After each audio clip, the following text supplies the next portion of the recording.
So once again, a very warm welcome of all the students on SSD online classes. This is the continuation of lecture 1, and before starting lecture 1, we are going to do a quick recap. हमने अभी तक क्या क्या पढ़ा है उसके बारे में हम थोड़ा सा रिवाइज कर लेते हैं. तो हमने लास्ट लेक्चर में पढ़ा था कि केमिकल रिएक्शंस क्या क्या होती हैं. उसके बाद हमने डिफरेंसेस पढ़े थे केमिकल और फिजिकल रिएक्शंस में.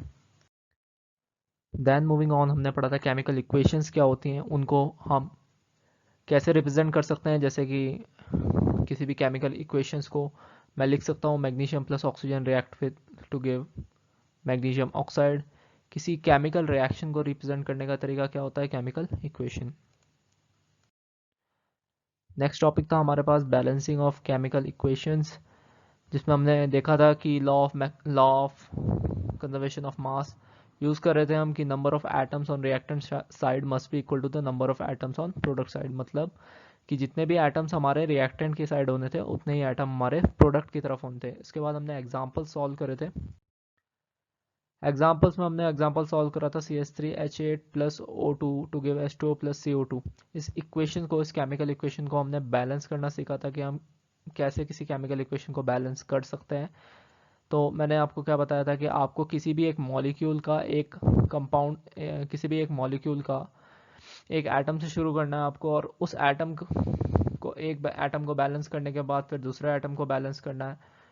फिर उसके बाद दूसरा जो तीसरा एटम है उसी रिएक्टेंट साइड में उसको इक्वल करना है प्रोडक्ट साइड के एटम्स के.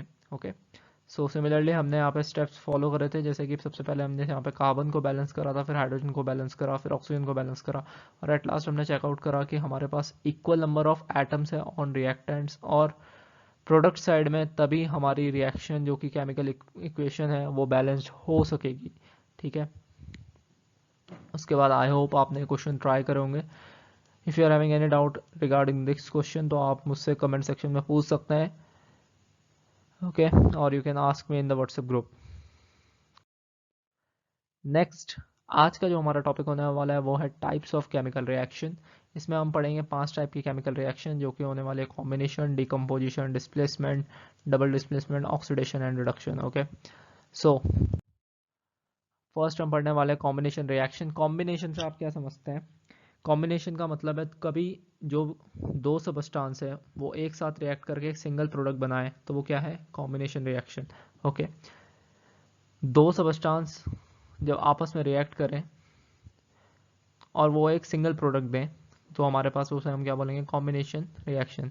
ठीक है, those reaction in which two or more substances combine to form a single product, such type of reactions are called combination reaction. Okay, so example can be burning of coal, formation of water, etc etc are example of combination reaction. इनकी reactions मैंने यहाँ पे लिखी हुई है, आप इन्हें एक बार ही चेकआउट जरूर करिएगा.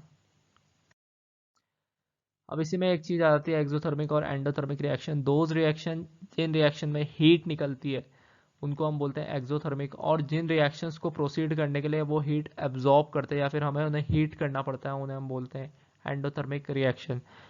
सिंपल सा फंडा है, जो रिएक्शन हीट एब्जॉर्ब करती हैं वो होती है एंडोथर्मिक, और जो रिएक्शन हीट इवॉल्व करती हैं यानी कि जिनमें हीट निकलती है वो होती है आपकी exothermic reaction. Some example of exothermic reaction are burning of natural gas. Respiration is example of exothermic reaction. Okay, जब भी आप किसी नेचुरल गैस को बर्न करते हैं तो आपको heat as a by product मिलता है in this reaction.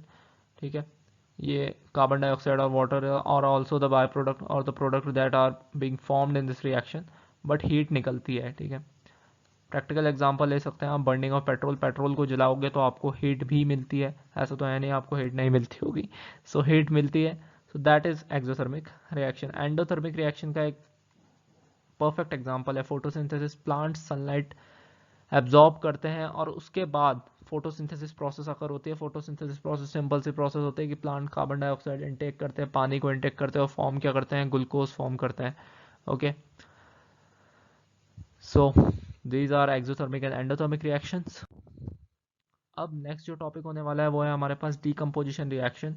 Decomposition reaction जैसे नाम बता रहा है आपको कि डीकम्पोज, जब भी कोई सबस्टांस टूट रहा है, ब्रेक डाउन हो रहा है, तो हम उसको क्या बोलते हैं, डीकम्पोजिशन रिएक्शन. जब भी कोई सबस्टांस टूट रहा है, so that type of reactions are called decomposition reaction.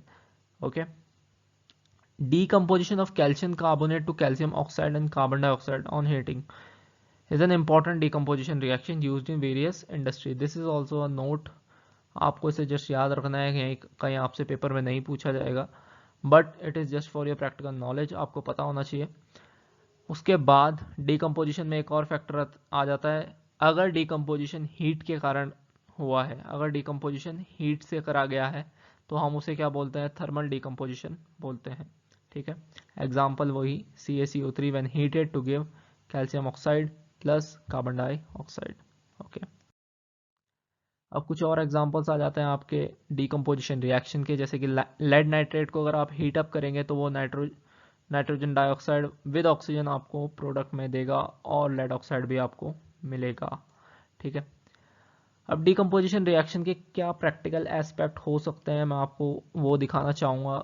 हम लेबोरेटरीज में कुछ कंपाउंड्स को डार्क कलर की बॉटल में स्टोर करके रखते हैं। ऐसा क्यों करते हैं, इसके पीछे एक रीज़न है, क्योंकि कुछ कंपाउंड जैसे कि silver chloride, silver bromide sunlight के प्रेजेंस में आकर डिकम्पोज हो जाता है सिल्वर और ब्रोमीन में और सिल्वर और क्लोरीन में। ओके, सो जो सिल्वर क्लोराइड है अगर वो सनलाइट के प्रेजेंस में आ जाए तो वो डिकम्पोज हो जाएगा सिल्वर और क्लोरीन में। ओके, अगर हमें यूज़ करना है किसी केमिकल रिएक्शन में AgCl, तो AgCl हम यूज़ ही नहीं कर पाएंगे क्योंकि वो बॉटल के अंदर ही ख़राब हो चुका है अगर वो सनलाइट से रिएक्ट कर गया। इसी वजह से हम उन्हें डार्क कलर की बॉटल में स्टोर करके रखते हैं या फिर डार्क जगह पे स्टोर करके रखते हैं जहाँ तक सनलाइट ना पहुँच सके, ताकि वो डिकम्पोज ना हो। ओके, अब अगली रिएक्शन आने वाली है हमारे पास, जो है डिस्प्लेसमेंट रिएक्शन। डिस्प्लेसमेंट रिएक्शन का मतलब होता है कोई एक एटम दूसरे एटम को रिप्लेस कर ले किसी मॉलिक्यूल में और उसकी जगह पे आ जाए। जैसे कि A प्लस BC है, यहाँ पे A ने B की जगह ले ली और B को डिस्प्लेस कर दिया उसके मॉलिक्यूल में से। So such type of reactions are called displacement reaction. Example is Fe plus CuSO4 to give FeSO4 plus Cu. अब आपको इसमें एक बात ध्यान रखनी है, जो भी एटम रिप्लेस करता है दूसरे एटम को किसी मॉलिक्यूल में से, तो वो एटम उस मॉलिक्यूल से उस मॉलिक्यूल के एटम से ज़्यादा रिएक्टिव होगा। जैसे कि Fe is more reactive than Cu। Okay, so Fe is more reactive than Cu, तो ये तभी इसे रिप्लेस कर पाएगा। अगर ये इससे ज़्यादा रिएक्टिव नहीं है तो ये रिएक्शन प्रोसीड नहीं करेगी, ये इसको रिप्लेस नहीं करेगा, चाहे आप कितना ही डालते रहिए या उसको उसके सॉल्यूशन में से, एक्वस सॉल्यूशन में से उसको रिप्लेस नहीं करेगा। ओके, अब इसमें पॉजिटिव और नेगेटिव चार्ज का फंडा होता है, वो आप आगे समझ जाएंगे। अब कुछ और एग्जांपल्स हैं आपके डिस्प्लेसमेंट रिएक्शन के, जैसे कि copper when react with silver nitrate to give silver plus copper nitrate. These are some of the examples of displacement reaction. Now moving on to the next topic, that is going to be double displacement reaction। जैसे कि नाम बता रहा है, दो displacement हो रहे हैं।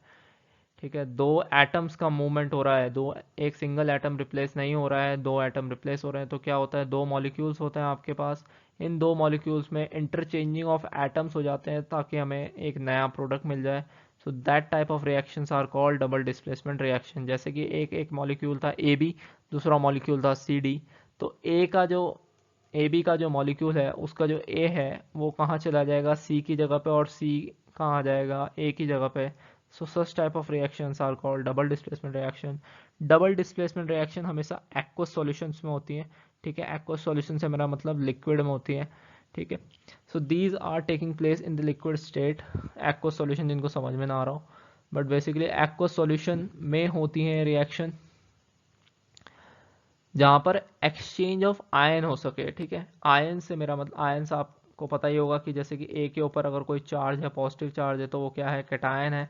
अगर A के ऊपर ही नेगेटिव चार्ज होता तो वो क्या होता, एनायन होता। ठीक है, सो ये रिएक्शन क्या होती हैं, एक्वस सॉल्यूशन में होती हैं और इनमें आयनिक कंपाउंड, दो आयनिक कंपाउंड प्रेजेंट होते हैं। कुछ एग्जांपल्स हैं आपके डबल डिस्प्लेसमेंट रिएक्शन के। Sodium sulphate when react with barium chloride to give barium sulphate plus sodium chloride.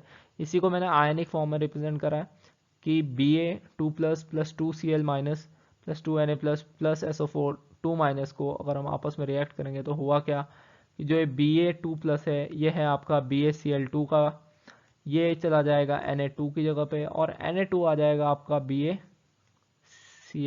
की जगह पे।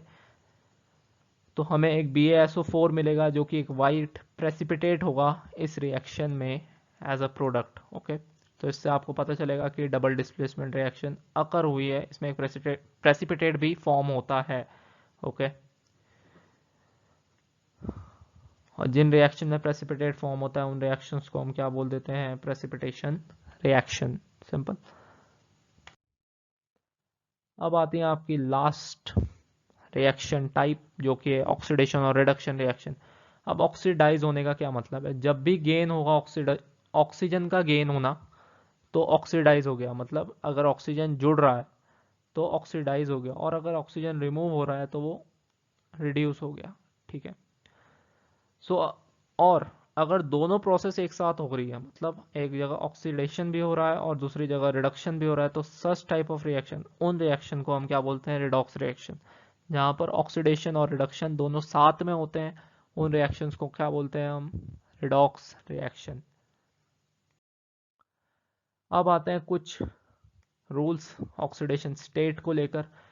अब कोई भी एटम है, उसको उसका जो ऑक्सीडेशन स्टेट होता है वो नॉर्मली जीरो होता है, लेकिन कुछ स्पेशल केसेस आ जाता है, जैसे कि हाइड्रोजन का ऑक्सीडेशन स्टेट +1 होता है, और फ्लोरीन का ऑक्सीडेशन स्टेट -1 होता है।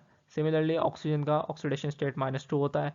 इनको आप याद कर लीजिए, आपके काम आएगा, आगे काम आएगा। It is very very important, ये आपको पता होना चाहिए। बाकी मोस्ट जो न्यूट्रल स्पीशीज होती हैं उनका ऑक्सीडेशन स्टेट हमेशा जीरो होता है, जैसे कि अगर मैं लिखता हूँ O2, तो O2 का ऑक्सीडेशन स्टेट जीरो है। ठीक है, इसका ऑक्सीडेशन स्टेट जीरो है। मैं आपको एग्जांपल्स के जरिए समझाऊंगा मैं कहना क्या चाह रहा हूँ।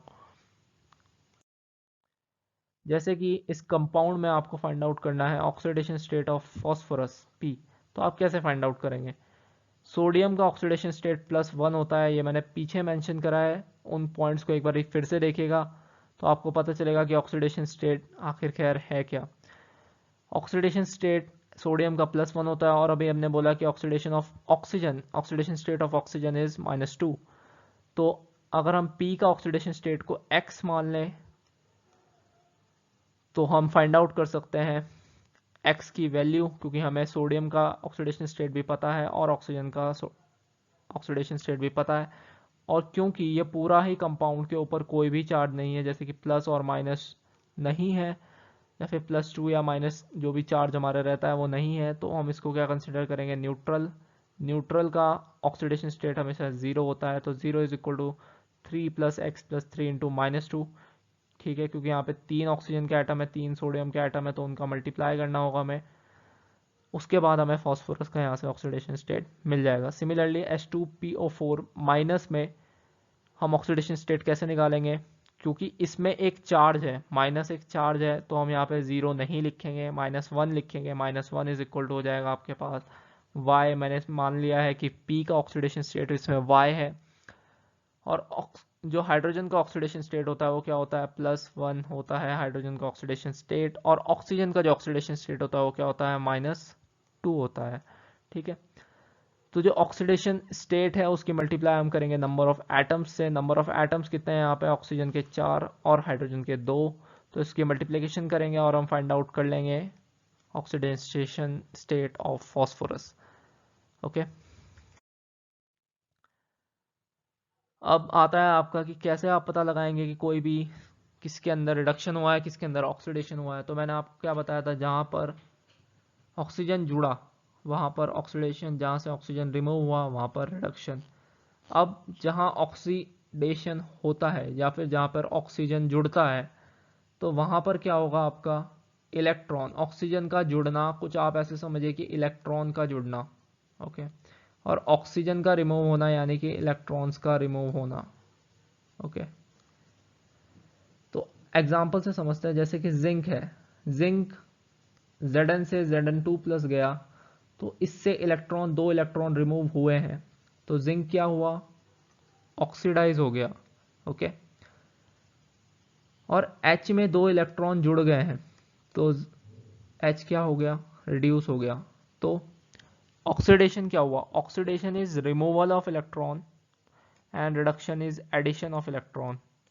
Okay, oxidation is removal of electrons and reduction is addition of electron. तो बेसिकली यहाँ पे क्या हो रहा है, रिडॉक्स रिएक्शन है, ये एक रिडॉक्स रिएक्शन है क्योंकि इसमें H में रिडक्शन हो रहा है और Zn में ऑक्सीडेशन हो रहा है. ठीक है, सिमिलरली आप दूसरा एग्जांपल कंसिडर कर सकते हैं.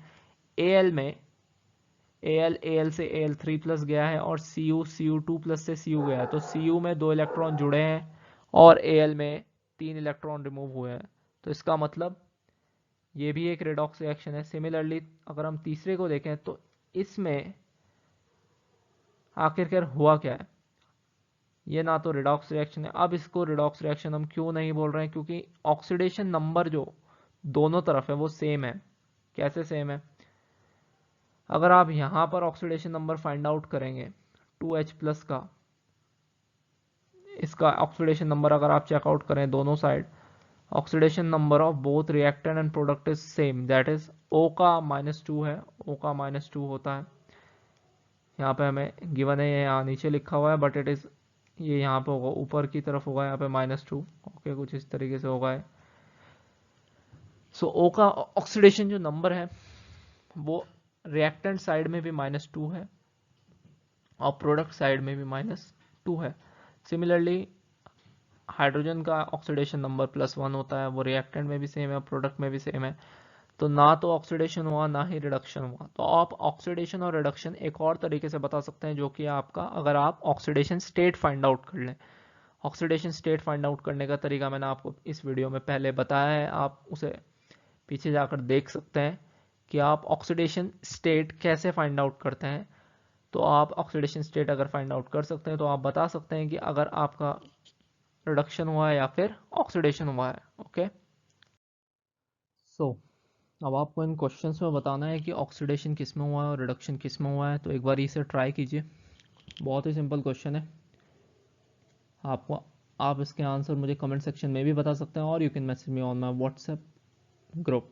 Okay, so do make sure to do this question and also ask your doubts regarding any topic in this video.